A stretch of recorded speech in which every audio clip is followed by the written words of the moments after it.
আমি তামোলপুৰ আঞ্চলিক ছাত্ৰ সন্থাই আমি এটা তামোলপুৰ উচ্চতৰ মাধ্যমিক বিদ্যালয়ৰ এটা পৰীক্ষাৰ এটা ভিডিঅ' আমি ভাইৰেল হোৱাত আমি দেখা পাইছোঁ আৰু সেই দেখা পাই পেলাই আমি ইয়াত খবৰ ল'বলৈ আহিলোঁ আৰু এই ঘটনাক আমি তীব্ৰ প্ৰতিক্ৰিয়া প্ৰকাশ কৰিছোঁ যে ইয়াৰ ইমান কঠোৰ নিৰাপত্তা বেষ্টনীৰ মাজত ছাত্ৰ ছাত্ৰীসকলক কেনেধৰণে মোবাইল নিয়াত কেনেধৰণৰ সহায় কৰিলে, কোনে এইবিলাক সহায় কৰিলে, এই ক্ষেত্ৰত উচিত তদন্ত হ'ব লাগে।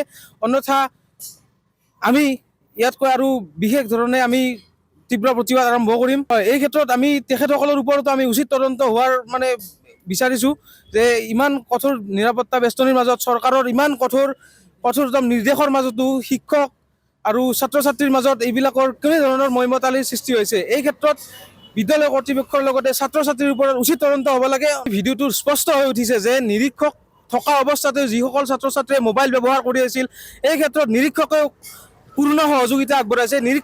নিৰীক্ষকৰ কথা স্পষ্ট হৈ আছে ইয়াতে।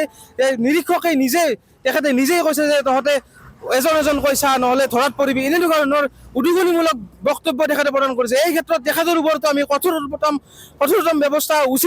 উচিত শাস্তি হোৱাৰ কাৰণে আমি উচিত তদন্তৰ বিচাৰ কৰিছোঁ।